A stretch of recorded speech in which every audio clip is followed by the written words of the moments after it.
Welcome back to the channel. As promised, we're going to talk about what I do with the water and the feeding with General Hydroponics stuff and a little bit of pH. Like I said, an amateur grower, this is just some of the stuff that I do that I've picked up. So basically, like I said in the last video, you can use a 5-gallon bucket. I had 5 of these jugs like this from when I used to buy water for drinking. In another place we lived, had well water, you couldn't drink the water. So I still have the bottles left. So I just cut this down, it's 5 gallons. I use a gallon pitcher and I measure out about 1.5 gallons and I put it in here. I fill 3 of these jugs up, and this is really important. Depending on your water, you can look up your city's water and it can tell you exactly what's in it, or you can buy test strips and you can test it yourself. But I recommend Dichlorination, which a lot of growers do.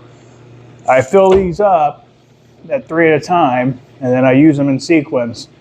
So when one's out, you fill it, you put it to the back of the line. That way it gives them, some of them might be a week before you use it. So you're getting the chlorination out of the water, getting this purest. And then I'll run this pump in here for a few minutes. In the winter time, I do have a heater. Obviously you're out in my messy garage. It is heated. You see this white stuff. These doors are thick, but I added this. But the same token, I'm not having my garage 80 degrees. There's no way. There's water lines in here, so we try to keep it above freezing. A little bit too much information, but that's why there is a heater. You try to get your water to ambient temperature. You don't want to dump cold water on your plants. It's probably another beginner mistake. You just can't take cold water and dump it on your warm plants. They're in a nice, heated, cozy environment. You dump ice cold water on it, it's probably not going to be good. So anyhow, so that's usually what I do. Now I'll let it sit in here, and then like I said before, I already know my pH in this house. We use pH down, General Hydroponics. A whole jug of it, I just keep refilling this up. So we do that every time we water. Always got to check it. I have 2 methods. I have the pen. I got this on Amazon, a Pura brand, and it comes with, and I said this in the last video, the stuff to calibrate. Anytime you have any equipment like this, you need to calibrate it. Don't just stick it in there expecting it to work. Make sure you check your calibration every grow. It should last to a grow. If not, it depends by junk. General Hydroponics also sells this pH indicator test. It's really simple. You get a little vial, you dip the water in it, you put 3 drops in it, shake it up, and you look at it, and I don't know if the camera will show, but there is a color chart on this. You want it to look like, kind of like urine. What you'd think urine would look like, but yeah, you want to look at a yellow. That's about 6. I try to base it off that 6. Like I said, I try to run 5.8, 6 on this, 5.8 to 6 on that. You know, give yourself plus or minus 2. These things aren't that accurate. I'm not spending $1,000 on a pH system. It's just not. I'm not going to do it. I'll trust the liquid. So anyhow, we're going to feed the plants today. It's Sunday. And what I use, these little 3 milliliter little syringe things here. There's 3 milliliters in here. General Hydroponics, it's a teaspoon per gallon. So what I do is I mix 1.5 gallons of water, dechlorinated, and I start with CalMag. Why they do that? General Hydroponic recommends you do it.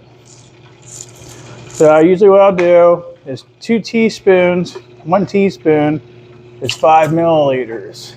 If I'm saying the wrong teaspoon, tablespoon, I apologize. But I've done this so many times I kind of already memorized.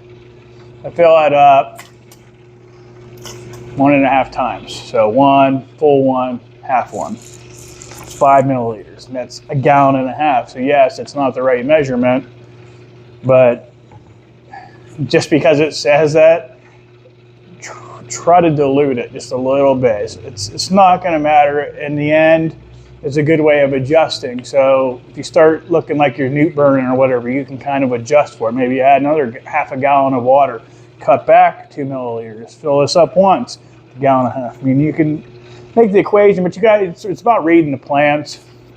Most growers will tell you the same thing. You know, it's over time. There's so many pictures on the internet. Look at your leaves. Go on the internet, and I'm sure you're going to find a picture of it. This is the Flora Micro. This is you're supposed to use next in this mix. And this stuff does stain. You can't really tell my finger lip fingertips are already red just from touching this stuff. And it does tint the water. I don't know if you ever see it. When I do that, I do clean this out. I try to change these out and remember which one I did. Sometimes it doesn't really matter. That's the micro. This is the grow. The grow's next. Give it a little shake. General Hydroponics website is very informational. You can go online and they have charts for everything. Anything you can think of, all their products. I probably should have gave that a little more time to set in, but like I said, you do it so many times, you start to memorize the situation here. And I usually don't have this set up. I usually just set it on the side of the garage here indoors. I got a couple of chairs and stools I set all this on, and this is on the shelf. I'm just doing it for the video. This pump is not made to do this, but I use it for that. You can get like a, what they call them, air stones or whatever. What I like about this is it's sucking the water in and it's circulating it. So it's better than me stirring it. I just let that run. It's not doesn't add oxygen to the water. People believe that the stones do. My plants grow just as fine not doing it. I've seen people grow mixing it in a 5-gallon bucket with a wooden spoon, and they grow awesome plants. I mean, really. So you always say, it's always, what do you want to spend? You know, what's it worth to you? There's a lot of work in these plants anyways. So I wouldn't cheap out all the way, but something to think about. You can do with less. 100% people do it all the time. And this is the bloom. They have a chart, like I said, there's a chart and it explains, like, do you want aggressive growth?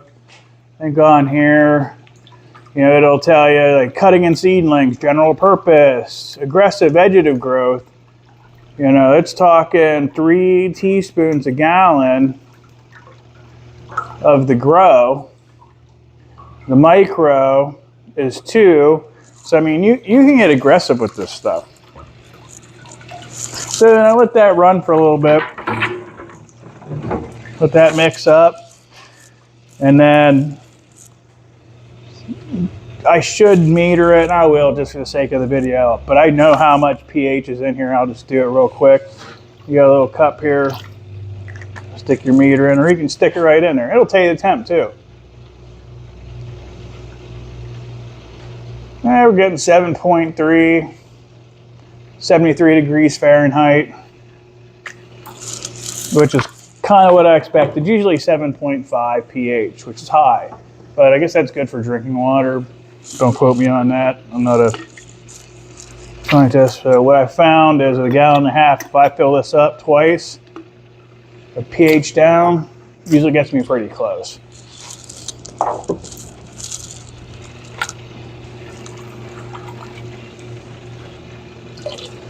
These meters say that you're supposed to use when you clean these off.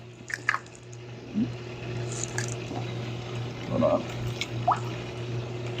Distilled water. And if they're saying to do it, you probably should do it. I don't. But I do try to clean them up pretty good. So just filling it up twice got me down to 6.3. So that's questionable to me. So like I said, I go down to this General Hydroponics pH thing here and put 1, 2, 3. Come on, 3. A little more. Mix it up. Obviously, you're not going to be able to see what I can see, but it's looking like a gold, which is like 5. So that's pretty good. That's pretty fair. Now that that's had time to settle, let's do this one more time, and I guarantee it's lower.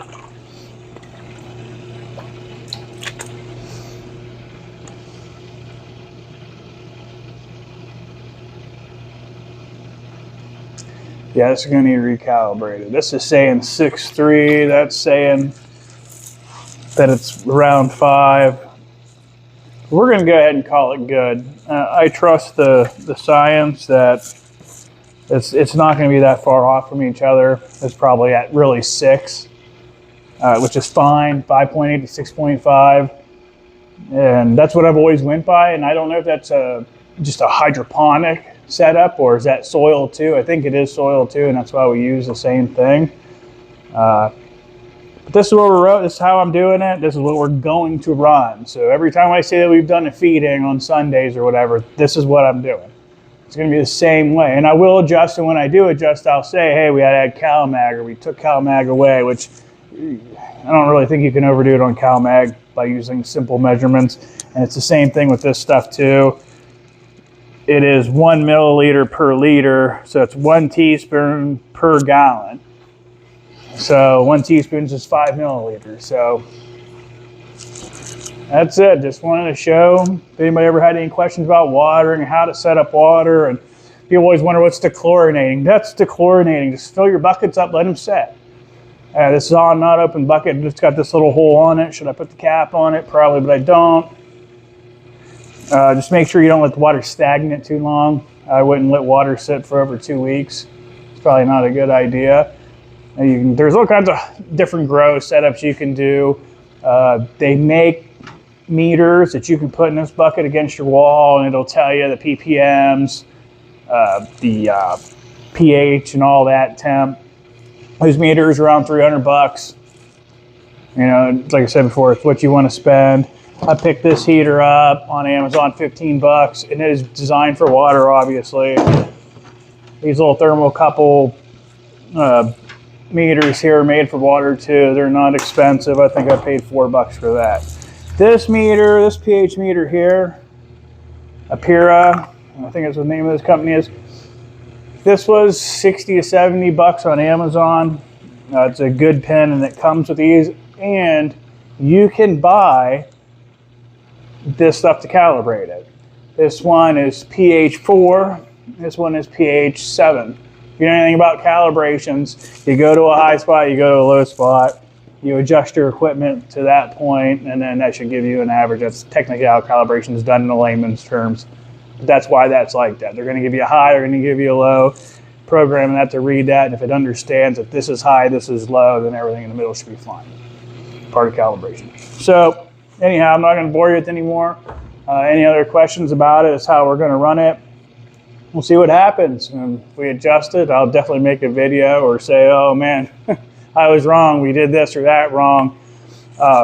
One thing I did notice when I was reading this too, if you do look at the back of your bottles, if you use General Hydroponics, it does say in a row, grow, micro, bloom.